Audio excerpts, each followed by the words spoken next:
Mi nombre es Paula, y el funeral de mi madre fue hace exactamente 2 días. Solo 2 días. Sin embargo, el tiempo parecía haberse dilatado y contraído de una manera extraña y dolorosa, dejándome atrapada en una neblina de irrealidad. Todavía llevaba ropa negra, un vestido sencillo que había comprado apresuradamente en una tienda del centro, y seguía despertándome cada mañana con una opresión en el pecho tan fuerte que sentía que me faltaba el aire, como si una mano invisible me apretara los pulmones. Seguía encontrando su taza de café favorita en el fregadero, una de cerámica con flores pintadas a mano que compramos en un viaje a la sierra, y por una fracción de segundo, mi mente olvidaba que ella ya no estaba. La casa, nuestro piso con balcón en una calle tranquila no muy lejos del bullicio de Sevilla, olía intensamente a las flores que habíamos traído de la parroquia y a comida casera.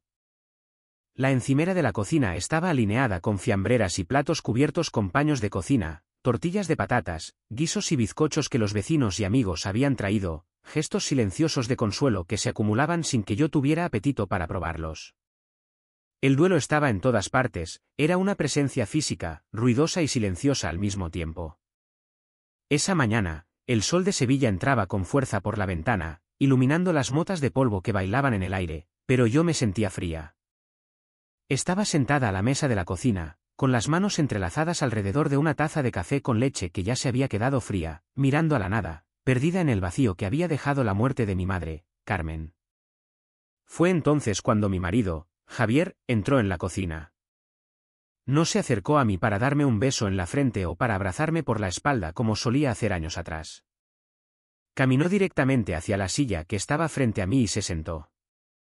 No a mi lado, sino enfrente, estableciendo una distancia física que pronto se convertiría en un abismo emocional. No buscó mi mano. No me preguntó si había logrado dormir un par de horas seguidas. Se aclaró la garganta con ese sonido seco y profesional que la gente hace antes de una presentación de trabajo o una reunión de negocios. Paula, tenemos que hablar, dijo.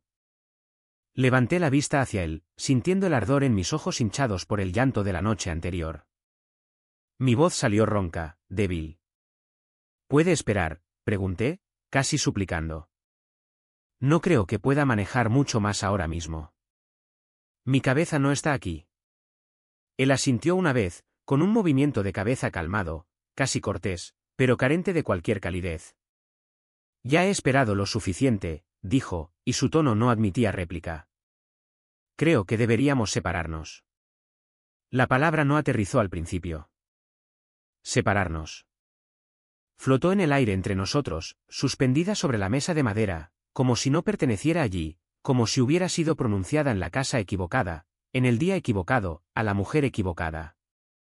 Me quedé mirándolo, tratando de procesar el significado de esas sílabas en medio de mi aturdimiento. Enterramos a mi madre hace 2 días, Javier, dije lentamente, pronunciando cada palabra con esfuerzo, tratando de que él entendiera la magnitud de mi dolor. 2 días. Sé que el momento no es el ideal, respondió Javier, y lo que más me heló la sangre fue la tranquilidad en su voz. Pero llevamos años distanciándonos. Esto es simplemente ser honestos. Honestidad. Mientras hablaba, noté algo que no había visto antes, algo que mi dolor me había impedido percibir hasta ese instante. No estaba nervioso. No le temblaban las manos. No estaba triste. Estaba preparado. Su voz era firme, su postura relajada, apoyado en el respaldo de la silla como si esta conversación hubiera sido ensayada mentalmente muchas veces, mucho antes de que mi madre diera su último suspiro en la cama del hospital. Y en ese momento, sentada en mi duelo, frente a un hombre que parecía aliviado, me di cuenta de algo aterrador. No había elegido este momento por accidente. La crueldad del momento era parte del plan. El nombre de mi madre era Carmen, y era el tipo de mujer en la que la gente confiaba sin preguntar por qué. Era una enfermera jubilada del Servicio Andaluz de Salud, una de esas mujeres incansables que se había pasado la vida cuidando a los demás, que se preparaba su propia comida todos los días y que seguía recortando cupones del supermercado y buscando ofertas en el mercado de abastos incluso cuando ya no tenía necesidad económica de hacerlo. Me crió con una disciplina tranquila y un amor inquebrantable. No era mujer de grandes discursos ni de dramatismos innecesarios, su amor se manifestaba en la consistencia, las facturas pagadas a tiempo, la puerta cerrada con llave por la noche, los papeles archivados ordenadamente en carpetas etiquetadas en su escritorio. Creciendo bajo su techo, la vi leer cada línea de cada documento antes de firmarlo. Me enseñó desde muy temprano que el amor y la responsabilidad no eran lo mismo, aunque a veces caminaran de la mano. Me enseñó que ser amable no significaba ser descuidada. Que se podía tener un corazón blando y, al mismo tiempo, protegerse a una misma. Después de que mi padre muriera cuando yo era apenas una niña, nos quedamos solo nosotras dos contra el mundo. Ella trabajaba turnos largos en el hospital, volvía a casa con los pies hinchados y el cansancio marcado en el rostro, y aún así encontraba la energía para sentarse conmigo mientras cenábamos y preguntarme sobre mi día en el colegio. Y no lo hacía de manera apresurada, sino de una forma que me decía que realmente estaba escuchando, que mis problemas de niña eran lo más importante de su mundo en ese momento. Cuando me casé con Javier, mi madre lo recibió con educación. Nunca lo criticó abiertamente, nunca me advirtió directamente en su contra, pero observaba. Tenía esa mirada penetrante de quien ha visto mucho en las salas de espera de los hospitales y sabe leer a las personas más allá de sus palabras. De vez en cuando, me llevaba aparte, quizás mientras preparábamos café o doblábamos ropa, y me hacía una pregunta que parecía simple en la superficie: ¿eres feliz, Paula? No me preguntaba si estaba emocionada, ni si estaba cómoda. Me preguntaba si era feliz. Yo siempre decía que sí, convencida de ello, y ella siempre asentía lentamente, como si estuviera archivando mi respuesta en una de sus carpetas mentales para revisarla más tarde. En su último año, se volvió más directa. No dura, simplemente más clara, como si el tiempo apremiara y quisiera dejarme todas las lecciones aprendidas. Algunas personas cambian cuando empiezan a contar lo que no es suyo, me dijo una vez mientras planchaba sábanas en el cuarto de servicio de su chalet. Presta atención a cómo habla la gente del dinero. Te dice más sobre ellos que cómo hablan del amor. También me hizo prometer algo, apretándome la mano con una fuerza sorprendente para su fragilidad. Pase lo que pase, me dijo mirándome fijamente a los ojos, confía en Francisco. Él ha cuidado de esta familia más tiempo que nadie. En ese momento, pensé que solo estaba siendo cautelosa, una anciana preocupada por el futuro. No me di cuenta de que estaba construyendo una armadura a mi alrededor, ladrillo a ladrillo, previendo una guerra que yo ni siquiera sabía que se avecinaba. Cuando Javier y yo nos casamos, nuestra vida era sencilla y estable. Alquilamos un piso pequeño pero encantador cerca del casco antiguo de Sevilla.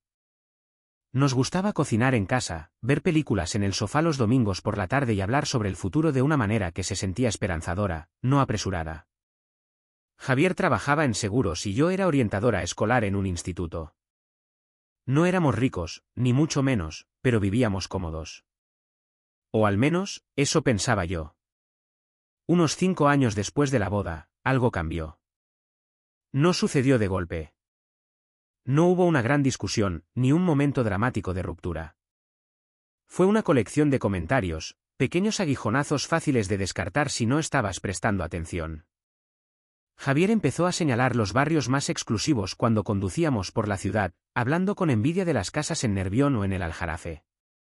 Comparaba nuestro coche, un modelo fiable pero modesto, con los vehículos de gama alta de sus compañeros o de desconocidos en los semáforos. Hablaba de vacaciones exóticas que deberíamos estar tomando y de casas que, según él, merecíamos. También empezó a hablar de mi trabajo de manera diferente. Eres demasiado inteligente para estar ganando ese sueldo, me decía, disfrazando su desdén de halago. Te estás conformando, Paula. Al principio, lo tomé como preocupación por mi bienestar. Luego se convirtió en frustración. Finalmente, en un resentimiento silencioso que llenaba las habitaciones. El dinero se convirtió en un marcador. ¿Quién contribuía más? ¿Quién nos estaba frenando? ¿Quién ralentizaba el ascenso social que él tanto anhelaba? Mi madre lo notó. Nunca lo confrontó, nunca me repitió sus palabras, pero veía cómo él hablaba, cómo sus ojos se detenían codiciosos cuando surgía el tema del dinero en alguna conversación familiar, cómo su tono cambiaba cuando el éxito pertenecía a otro. Yo lo ignoré. Creía que el matrimonio significaba paciencia. que el compromiso significaba quedarse incluso cuando las cosas se sentían incómodas. Me decía a mí misma que todas las relaciones tienen fases. Aún no entendía que el amor no lleva la cuenta, la codicia sí. El diagnóstico llegó rápido y sin piedad. Cáncer en estadio avanzado. No hubo una acumulación suave, ni un largo plazo para prepararse. Una cita médica se convirtió en muchas, y de repente el mundo de mi madre, que siempre había sido amplio y lleno de vida, se redujo a habitaciones de hospital asépticas, horarios estrictos de medicación y conversaciones tranquilas susurradas por la noche. Pedí una excedencia en el trabajo sin dudarlo un segundo. Hice una maleta y dividí mi tiempo entre nuestro piso y su chalet. Algunas noches dormía en su sofá, incómoda pero vigilante. Otras noches me quedaba despierta escuchando su respiración, aterrorizada por el silencio que podría seguir. Javier no lo llevó bien. Al principio, dijo las cosas correctas, las frases de manual. Dime si necesitas algo, dile a tu madre que rezo por ella. Pero pronto empezaron las quejas, sutiles al principio, luego abiertas. Nunca estás en casa, apenas hablamos, siento que no importo. Una noche, después de un día agotador en el hospital, con el olor a desinfectante impregnado en mi ropa y el alma cansada, dijo algo que me dejó helada. Entiendo que esté enferma, pero ¿qué pasa con nosotros? Lo miré y me di cuenta de que esto era una prueba. No de amor, sino de prioridad. Por primera vez en mi vida, no suavicé mi respuesta para complacerlo. Mi madre me necesita, dije con firmeza. Y no voy a pedir perdón por eso. Se calló, no enfadado, sino retraído, como alguien que toma notas mentales para un ajuste de cuentas posterior. Durante esos meses, mi madre y yo hablamos de todo. Recuerdos de mi infancia corriendo por las calles de Sevilla en Semana Santa, viejos errores, cosas que nunca habíamos tenido tiempo de decirnos antes. Una noche, cuando su voz era débil y la habitación estaba en penumbra, me tomó la mano y repitió algo que ya me había dicho antes. Algunas personas se mantienen amables mientras no hay nada en juego, dijo con esfuerzo. Observa qué pasa cuando creen que hay algo que ganar. Me hizo prometer de nuevo que confiaría en Francisco. 2 semanas después, se fue. 2 días después de enterrarla, Javier se sentó frente a mí en la mesa de la cocina y pidió la separación. Ese fue el momento en que supe que mi madre había tenido razón todo el tiempo. La mañana después de que Javier pidiera la separación, volvió con una carpeta en la mano. Yo todavía estaba en pijama, moviéndome por la casa como si mi cuerpo perteneciera a otra persona, arrastrando los pies. Se sentó a la mesa de nuevo, en el mismo asiento, con la misma expresión de calma perturbadora. Ya he hablado con un abogado, dijo sin preámbulos. He presentado la demanda. Estos son los papeles. Me quedé mirando la carpeta azul sobre la madera de la mesa. Papeles de divorcio preparados, organizados, cronometrados. Mi madre acaba de morir, dije en voz baja, casi un susurro. La enterramos anteayer. Lo sé, respondió él, sin un ápice de empatía. Pero alargar esto solo hará las cosas más difíciles. Deberíamos mantenerlo limpio. ¿Justo? ¿Justo? Empezó a hablar de vender el piso con balcón, de dividir los activos al 50%, de lo poco complicadas que podían ser las cosas si nos manteníamos razonables. Entonces lo soltó. Cualquier cosa que tu madre te haya dejado formará parte del matrimonio. Así es como funcionan los gananciales, ya sabes. Levanté la vista hacia él, sintiendo un nudo en el estómago. ¿Esto es por su herencia? Suspiró, como si yo estuviera siendo una dramática insoportable. ¿Por qué pensarías eso? Solo estoy siendo práctico. Práctico. Me explicó las leyes de la sociedad de gananciales como si las hubiera memorizado de un libro de texto. Me advirtió sobre los retrasos, sobre las complicaciones, sobre lo que sucede cuando las emociones se interponen en el camino de la lógica. Antes de irse a trabajar, se volvió y añadió casi casualmente. Probablemente deberías hablar con un abogado tú también. Aquello no era un consejo. Era presión. Y por primera vez desde que mi madre falleció, recordé exactamente lo que ella me dijo que hiciera cuando la gente empezara a contar lo que no era suyo. El despacho de Francisco estaba en un edificio antiguo del centro, con techos altos y suelos de madera que crujían suavemente. Era un lugar silencioso, de una manera que hizo que mis hombros se relajaran en el momento en que entré. Francisco se levantó de su enorme escritorio de caoba cuando me vio, y su rostro, marcado por los años y la experiencia, se suavizó. Siento mucho lo de tu madre, Paula, dijo con sinceridad, acercándose para estrechar mi mano con calidez. Carmen era una mujer extraordinaria. No me apresuró. Me dejó sentarme en uno de los sillones de cuero. Me dejó respirar. Luego hizo una sola pregunta, directa y al grano. ¿Javier ha mencionado ya la herencia? Mi estómago se apretó de nuevo. Sí, dije. Dice que es propiedad conyugal, parte de los gananciales. Francisco asintió lentamente, como si hubiera esperado esa respuesta exacta. Tu madre pensó que podría hacerlo, dijo. Por eso vino a verme hace 6 meses. Hace 6 meses, antes del diagnóstico fatal, antes de cualquier charla sobre divorcio. Francisco abrió una carpeta gruesa y la deslizó hacia mí sobre el escritorio. Tu madre creó un fideicomiso de protección de herencia, una estructura muy específica para proteger el patrimonio, explicó con calma profesional. Todo lo que te dejó está colocado ahí. El chalet, los ahorros, el seguro de vida, todo. Me quedé mirando los números y los términos legales, luchando por procesarlos. Este fideicomiso fue diseñado para asegurar que ningún cónyuge pudiera reclamar jamás esos activos, continuó Francisco. Se completó mucho antes de que Javier presentara la demanda de divorcio. Es propiedad privativa, totalmente protegida y separada de tu matrimonio. Sentí como el aire salía de mis pulmones en un suspiro tembloroso.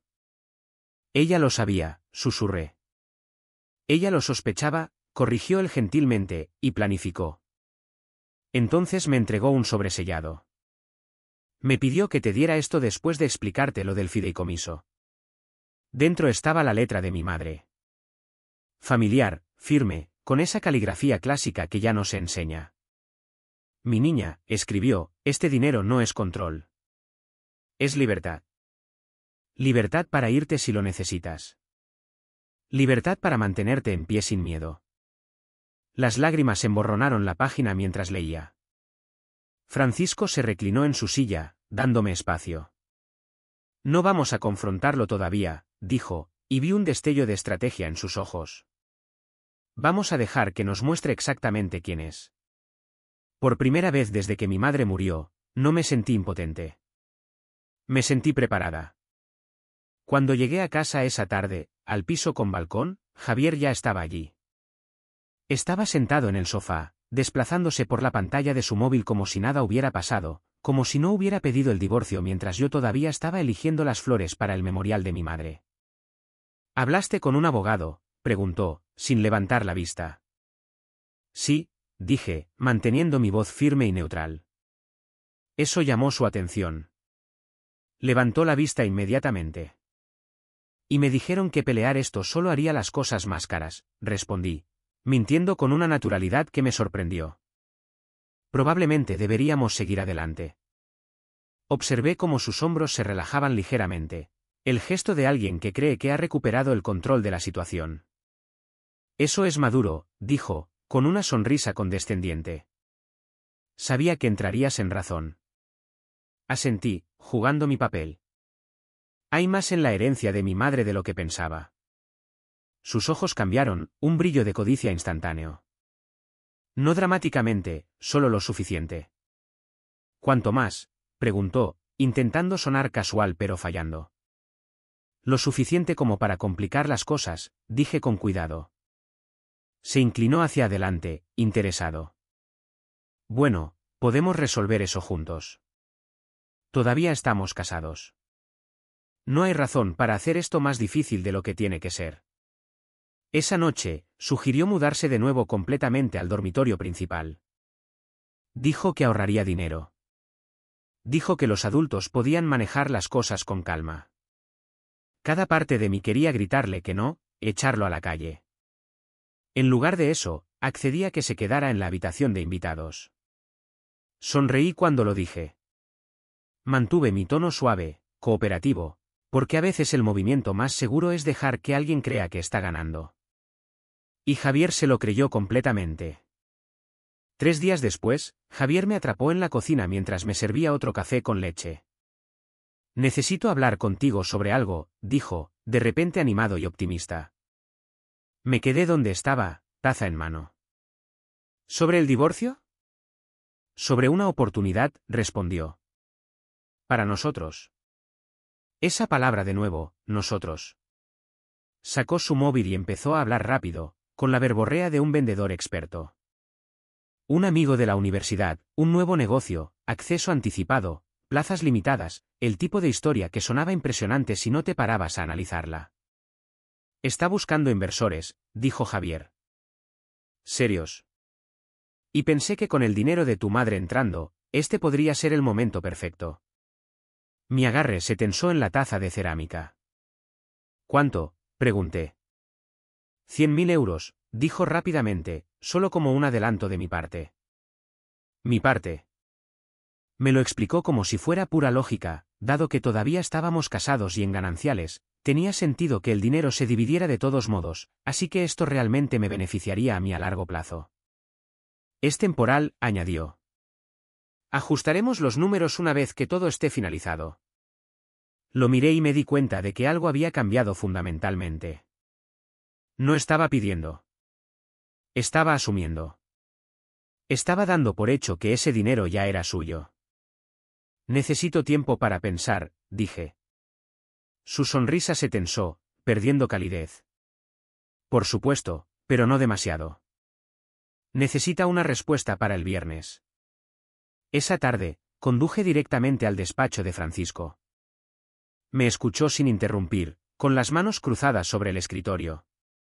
Luego asintió una vez. Eso es, dijo con satisfacción.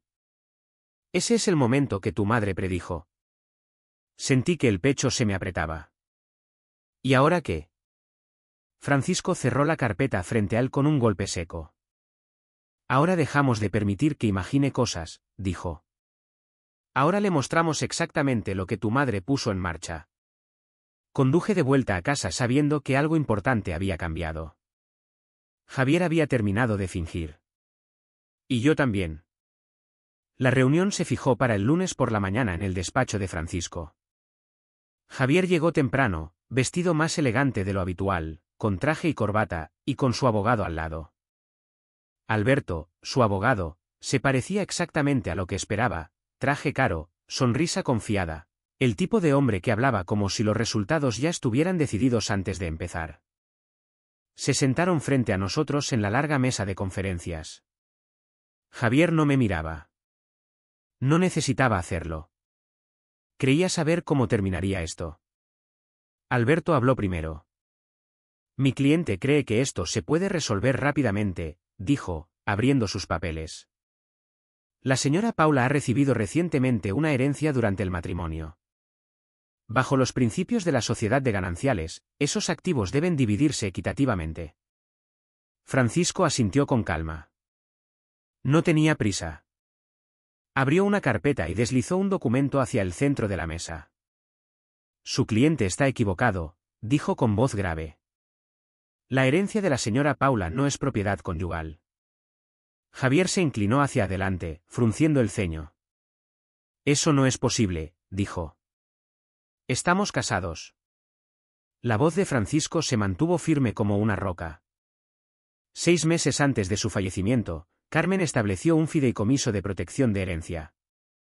Cada activo fue colocado allí ante notario antes de cualquier solicitud de divorcio. Paula es la única beneficiaria. El fideicomiso excluye explícitamente las reclamaciones del cónyuge. Alberto cogió el documento y empezó a leer rápido. Demasiado rápido.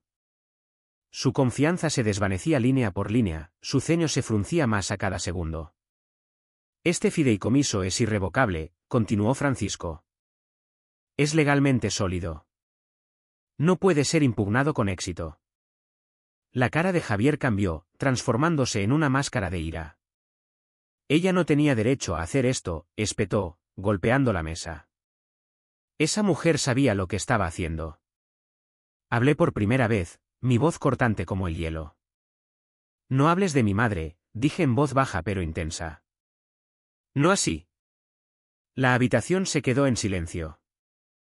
Alberto se aclaró la garganta, visiblemente incómodo. Impugnar esto. Será costoso, admitió, mirando a su cliente. Y perderá, añadió Francisco. Javier finalmente lo entendió. No estaba perdiendo dinero. Estaba perdiendo el control. Y eso le dolía más que cualquier otra cosa. Javier no me llamó después de la reunión. En lugar de eso, se conectó a Internet. Esa noche, mi móvil empezó a vibrar con mensajes de personas con las que apenas hablaba ya. Antiguos compañeros de trabajo, parientes lejanos, alguien de la parroquia preguntando si estaba bien. Abrí mi portátil y lo vi. Una publicación larga en el perfil de red social de Javier. Calmada, pulida, escrita para sonar razonable y víctima. Decía que había pedido el divorcio porque yo era controladora, que lo aislaba, que me importaba más el dinero que el matrimonio. Afirmaba que yo estaba tratando de quedarme con lo que debería ser compartido, pintándose a sí mismo como el marido abnegado y a mí como la viuda avariciosa. Leerlo se sintió como ser borrada y reescrita al mismo tiempo. Por un momento, la furia me invadió y quise responder, explicar, defenderme línea por línea, exponer sus mentiras. Llamé a Francisco en su lugar. No hagas nada, dijo sin dudarlo. No respondas. No lo corrijas. Guarda todo. Pero la gente le cree, dije, sintiendo la injusticia que mandóme. Están comentando, compartiéndolo. Lo sé, respondió Francisco. Y eso es exactamente por lo que te mantienes callada. A los tribunales no les importan las publicaciones de Facebook. Les importan los patrones, las pruebas, el comportamiento. Así que hice capturas de pantalla. Guardé fechas. Anoté cada mensaje y cada llamada. Lucía, mi mejor amiga, vino esa noche y se sentó conmigo en el sofá del piso. Está tratando de controlar la historia porque ha perdido el control del dinero, dijo, sirviéndome una copa de vino. Déjalo hablar. Tenía razón. Las personas que realmente me conocían no hacían preguntas morbosas. Me llamaban para ver cómo estaba. Y los que le creían sin preguntar se estaban revelando a sí mismos silenciosamente. Me fui a la cama esa noche temblando, pero con la mente clara. Si Javier necesitaba ruido para sentirse poderoso, yo usaría el silencio. Porque el silencio, cuando está respaldado por la verdad, no es debilidad. Es estrategia. 3 días después de que la publicación de Javier se hiciera viral, volví a casa y encontré un silencio que se sentía incorrecto, pesado. La puerta principal del piso estaba entreabierta. Me quedé congelada en el rellano, con las llaves todavía en la mano, mi corazón latiendo tan fuerte que podía escucharlo retumbar en mis oídos. No entré. Di un paso atrás, bajé las escaleras corriendo, me metí en mi coche, bloqueé las puertas y llamé a la Policía Nacional. Llegaron rápidamente, las luces azules rebotando en las paredes de la calle estrecha. Cuando los agentes salieron, uno de ellos me miró con gentileza y preocupación. Va a querer ver esto, dijo. Mi casa parecía haber sido volteada al revés. Cajones volcados, marcos de fotos destrozados, armarios abiertos con la ropa tirada. Alguien había pintado con spray una palabra en la pared de mi cocina, en letras rojas y feas, avariciosa. En mi dormitorio, mis joyas estaban esparcidas por el suelo. No robadas, sino destruidas pisoteadas. El collar de perlas de mi madre yacía en pedazos, las perlas rodando por el suelo de madera. En el espejo del tocador, escrito con la misma pintura roja, estaban las palabras, te arrepentirás. No grité. No pude. Simplemente me quedé allí de pie, temblando incontrolablemente, mientras los agentes tomaban fotos y hacían preguntas. Esa noche, me quedé con Lucía, incapaz de volver a ese caos. A la mañana siguiente, regresé a la casa, esta vez al chalet de mi madre, temiendo encontrarlo igual, pero en su lugar encontré algo que no esperaba. ¿Gente? Vecinos, miembros de la parroquia, mujeres que habían conocido a mi madre durante años. hombres a los que ella había curado o ayudado cuando nadie más lo hacía. Traían guantes, productos de limpieza, comida. Escuché a uno de ellos decir, no vas a hacer esto sola, niña. Durante horas, me ayudaron a limpiar, a repintar y a poner las cosas en su lugar. Me contaron historias sobre mi madre, sobre su bondad silenciosa, sobre su fuerza inquebrantable. El duelo me había despojado de mis defensas, pero en medio de esos escombros vi con claridad. Javier había intentado aislarme, hacerme sentir sola y vulnerable. En cambio, sin quererlo, me recordó exactamente quién era mi verdadera familia. La gente de Sevilla, mi gente. La vista judicial se celebró 2 días después. Javier estaba de pie frente al juez, pareciendo más pequeño de lo que recordaba, cansado, sin afeitar, con la arrogancia drenada de su rostro. La ira que una vez lo alimentó no tenía a dónde ir ahora frente a la evidencia fría y dura. El fiscal presentó las fotos de mi casa, el vandalismo, las amenazas pintadas, la cronología de los hechos. El abogado de Javier, Alberto, intentó explicarlo como estrés, como un corazón roto, como un hombre abrumado por la pérdida y la confusión. El juez no estuvo de acuerdo. Me concedieron una orden de alejamiento temporal. Se ordenó a Javier que se mantuviera alejado de mí, de mi casa y de mi lugar de trabajo. Siguieron cargos penales por allanamiento y daños.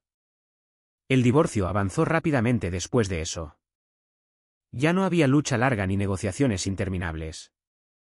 Sin acceso a mi herencia, Javier no tenía ninguna palanca, ningún incentivo para alargar el proceso. El acuerdo final fue simple. Dividimos solo lo que habíamos construido juntos, el piso, el coche, las cuentas conjuntas. El resto permaneció intocable, protegido, exactamente como mi madre había previsto. Cuando el juez firmó los papeles y golpeó con el mazo, sentí que algo pesado se levantaba de mi pecho. No era solo alivio. Era libertad. En los meses que siguieron, reconstruí mi vida tranquilamente. Renové el chalet de mi madre y decidí quedármelo, convirtiéndolo en mi hogar. Volví a estudiar, haciendo un máster que siempre había pospuesto. Viajé por primera vez sin pedir permiso a nadie, redescubriendo quién era yo fuera de ese matrimonio. También creé una pequeña beca en el instituto con el nombre de mi madre. Algo constante, algo duradero para ayudar a estudiantes que, como ella, tenían que luchar para salir adelante.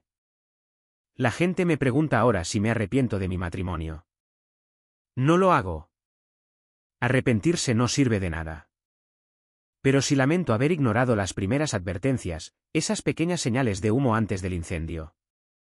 Lamento haber dudado de la mujer que me amaba lo suficiente como para planificar peligros que yo no podía ver todavía. Mi madre no me dejó solo dinero. Me dejó protección. Me dejó opciones. Me dejó la fuerza para alejarme sin miedo y con la cabeza alta. Si esta historia se queda contigo, tómala como un recordatorio. Presta atención a cómo actúa la gente cuando hay algo en juego, cuando hay dinero sobre la mesa. Protégete sin culpa, porque tu seguridad es lo primero. Y si crees que historias como esta importan, compártela. Tu voz también importa.